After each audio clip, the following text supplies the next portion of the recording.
국내 코로나19 4차 대유행이 석 달 넘게 지속 중인 가운데 신규 확진자 수가 사흘 만에 2,000명대로 올라섰습니다. 개천절 연휴에 검사 수 감소 영향이 사라지자 다시 급증한 건데요. 돌파 감염 비중도 9월 넷째 주 20.8%까지 높아졌습니다. 자세한 소식 백순영 가톨릭대 의대 명예교수와 함께 짚어보겠습니다. 어서 오세요. 예, 안녕하세요. 네, 오늘 확진자가 다시 2,000명 넘게 추가가 됐습니다. 지금까지 흐름을 좀 살펴보면 주 초반에는 확진자가 줄었다가 수요일을 기점으로 또 중후반에는 다시 늘어나는 그런 패턴이 좀 반복이 되는 것 같은데 또 문제가 이번 주말이 한글날 연휴가 또 기다리고 있잖아요. 지금 상황 어떻게 보십니까? 그렇죠. 지난 주말은 개천절이었기 때문에 연휴였고요. 네. 보통은 수요일이 급증하는데 이번 주에는 목요일이 더 많아질 가능성도 있습니다. 아, 목요일이. 예, 네. 왜 그러냐면 어제까지가 이제 그제까지가 연휴였었기 때문에 네. 그러니까 오늘이 오늘 화요일로 거죠? 치면은 일단 주말 효과가 약간 남아 있다고 볼 수가 있는데 사실은 추석 연휴 이후에 갑자기 늘어난 부분들이 어느 정도 진정되는 부분들도 분명히 있어요. 지금 급증했다기보다는 네. 오히려 한 2,000명대 정도가 지금의 현상이 아닌가. 앞으로 내일 모레 토요일까지 잘 봐야 되겠습니다만은 이때 과연 얼마나 진정되느냐가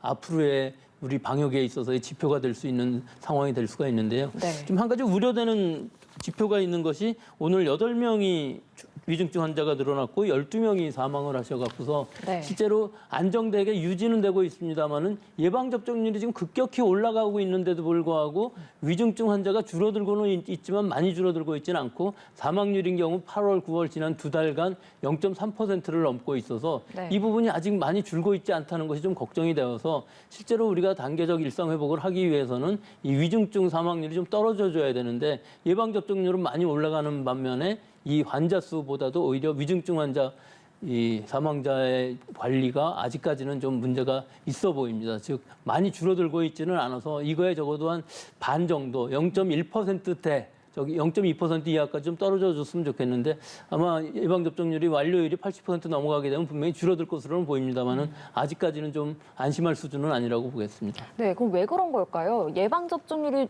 높아지면은 위중증 사망자 비율은 뭐 확진자는 는다고 해도 그래도 그거는 줄어들 거라고 좀 이렇게 예상을 하고 지금까지 그랬던 것 같은데 왜 이렇게 늘었어요? 아, 그거 줄어들고는 있습니다.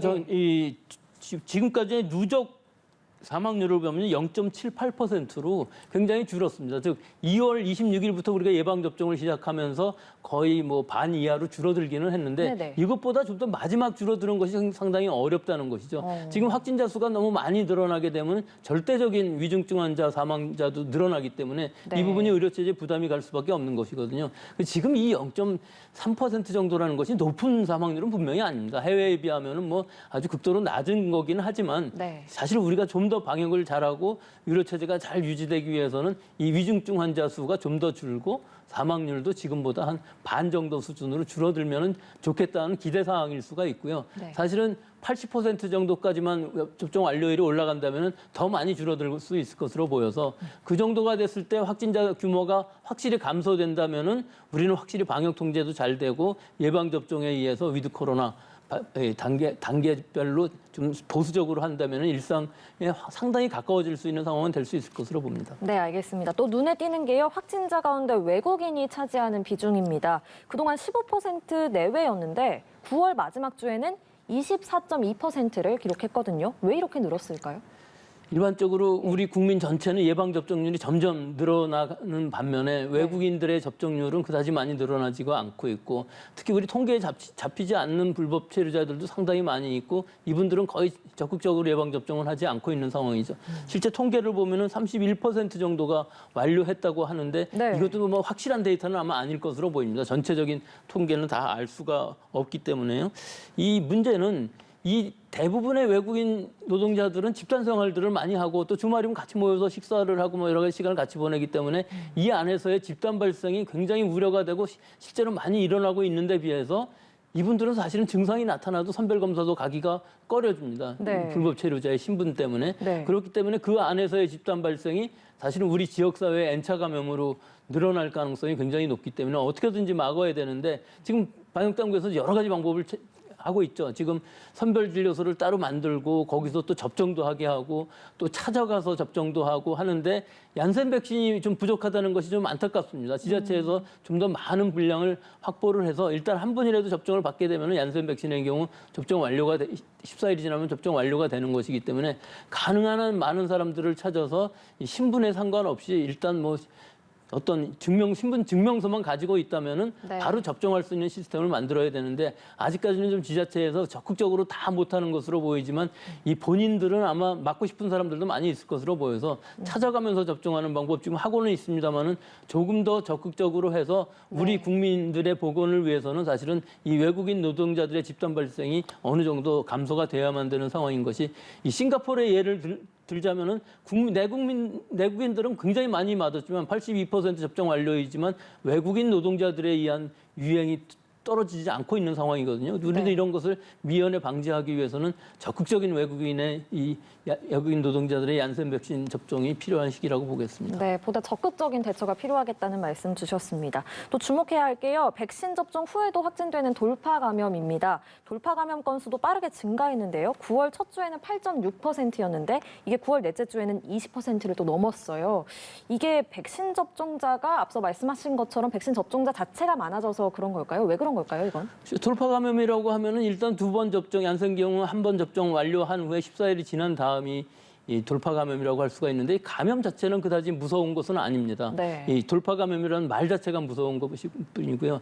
하지만 2월 달부터 시작한 초기에 접종을 받으신 분들은 분명히 좀 이 면역력이 떨어지는 상황이 있을 수가 있지만 일반적인 지금 우리 국민들의 전체적으로 봐서는 돌파 감염이라는 것이 대부분 젊은 층들 또 고령층이라도 지금 아스트라제네카 같은 경우는 뭐 8월 달에 거의 2차 접종을 받았기 때문에 시간이 그렇게 많이 경과되지는 않았거든요. 네. 일단은 젊은 층에 있어서는 돌파 감염이 일어난다 할지라도 대부분 경증 무증상으로 지나가기 때문에 델타 바이러스로 자연 감염에 의해서 한번 추가 접종을 받았다 이렇게 생각하셔도 될 것 같아요. 이것이 무섭다고 생각하기보다는 사실은 이 우리 눈에 보이지 않는 통계적에 보이지 않는 확진자들 즉 감염된 사람들이 상당히 더 많을 것으로 보이지만 실제 진단 검사를 받는 사람은 그다지 많지 않기 때문에 돌파 감염이 이 정도 숫자이지만 감염되는 것이 그다지 무섭지는 않은 것이 일단 면역력이 형성된 이후에는 감염은 되지만 또 다른 사람한테 전파시킬 수는 있지만 네. 본인의 증상은 그다지 나타나지 않을 가능성이 굉장히 높거든요. 우리 몸의 면역력이라는 것이 항체뿐만 아니라 세포 면역도 있기 때문에 네. 중증으로 가기는 상당히 어려운 상황입니다. 다만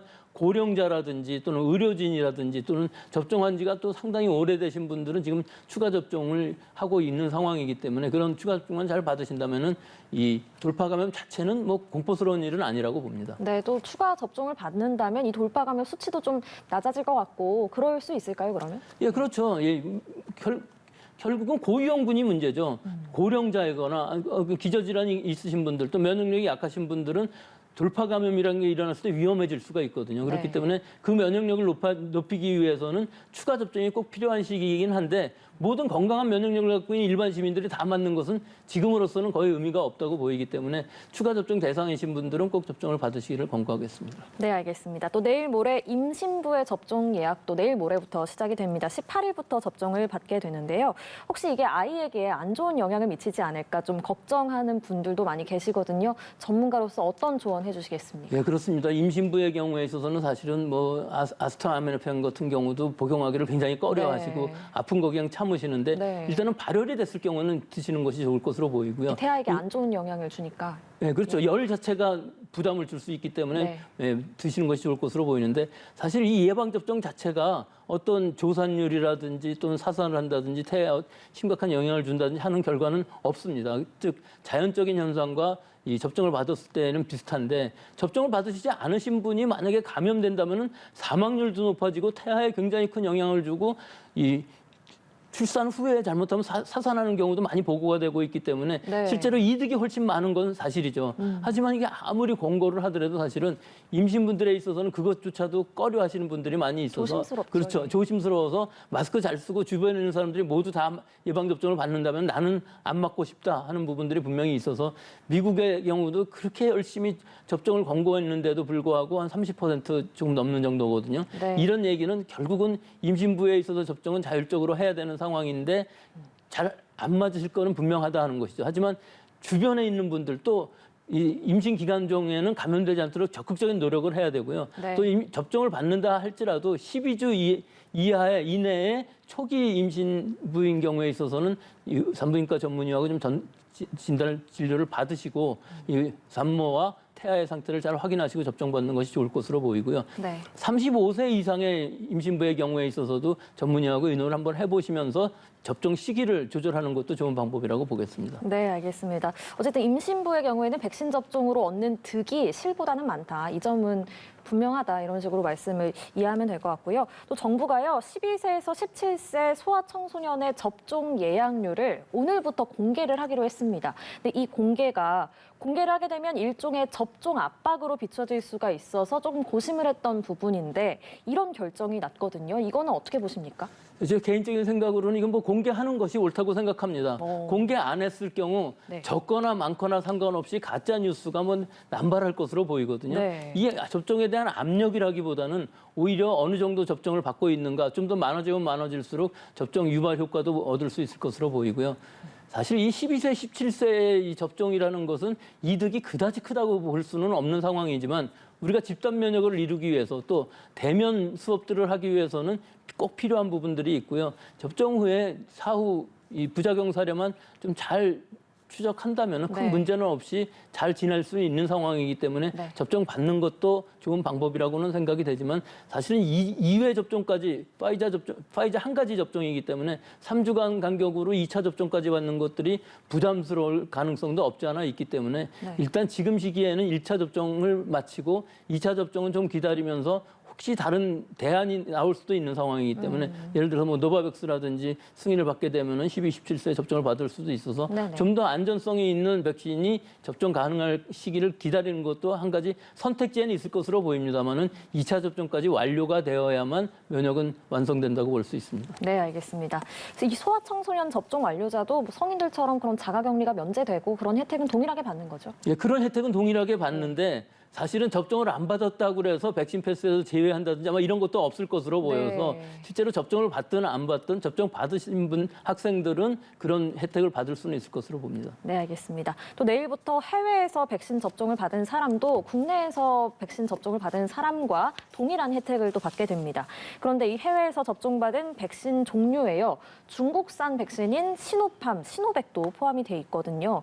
이게 국내에서는 접종이 되지 않는 백신이잖아요. 이 조치는 어떻게 보십니까? 이게 국내뿐만 아니라 예. 유럽이라든지 미국에서 승인된 적이 없기 때문에 접종받은 네. 적이 없습니다. 그런데 내일부터 이 접종을 받은 사람들이 모두 면제 대상이 되는 것은 아니고요. 자가격리 면제 신청서를 내신 분들, 즉 접종 완료 후에 2주일이 네. 지났고 우리나라의 직계가족을 방문하거나 혹은 뭐 사회적으로 또는 문화적으로 또는 어떤 사업상으로 방문하시는 것을 증명했을 경우에만 자가격리 면제를 받을 수 있는 것이거든요. 네. 그렇기 때문에 아주 한정적입니다, 이 숫자는. 네. 하지만 우리 국민들 중에서도 직계가족이 없거나 그런 목적이 좀 달랐던 분들은 자가격리 면제 신청서를 내지 않았고 실제로는 접종을 완료하신 분들도 많이 있기 때문에 네. 실제로 내일부터 그 이후에 좀 검토를 해서 그런 분들도 접종 완료로 인정을 해주겠다는 것은 지금 검토 중에 있습니다만 실제 이 6가지 백신들 WHO에서 다 승인을 한 것이고 우리가 자가격리 면제를 할 때에도 이 6가지 백신을 다 대상으로 했기 때문에 지금 와서 이 중국 백신 2가지를 빼놓는다는 것도 사실은 좀 앞뒤가 안 맞는 모순이 생길 수가 있어서 지금 네. 6가지로 했고요. 그럼에도 불구하고 러시아의 스푸트니크 백신은 이 안에 안 들어가 있고 네. 자가격리 면제 대상도 아니기 때문에 앞으로 이런 부분들을 어떤 백신을 대상으로 이 면제를 해줄 것인지 하는 부분도 좀 더 자세히 검토를 해야 될 부분이 있는 것이고 미국만 해도 이 접종 완료 증명서라는 게 굉장히 허접하게 되어 있기 때문에 네. 이 세계적으로 이것들을 어떻게 과연 확인을 할 것인지 또 이 유효 기간을 또 얼마나 할 것인지에 관한 문제도 분명히 있기는 합니다. 뭐 지금 거의 1년이 다 되는 시기이기 때문에 네. 과연 이 1년이 지났어도 이 면제를 해도 되는지 안 되는지에 대해서는 시간이 감에 따라서 조금 더 검토를 해볼 필요가 있는데 아마 우리나라 유행 상황이 점점 좋아지면 좋아질수록 우리 국민들의 그 면역된 예방접종을 받은 완료율이 높아지면 높아질수록 이 부분은 아마 큰 문제가 되지 않을 것이 일단은 면제 대상으로 들어왔다 할지라도 2번의 진단검사를 받고 그 이후에 면제 대상이라는 것 자체가 사적 모임 완화하는 데 면제하는 정도이기 때문에 아마 큰 문제는 없을 것으로 봅니다. 네, 알겠습니다. 앞으로 논의가 필요한 부분까지 짚어주셨습니다. 지금까지 코로나 관련해서 백순영 가톨릭대의대 명예교수와 함께했습니다. 고맙습니다.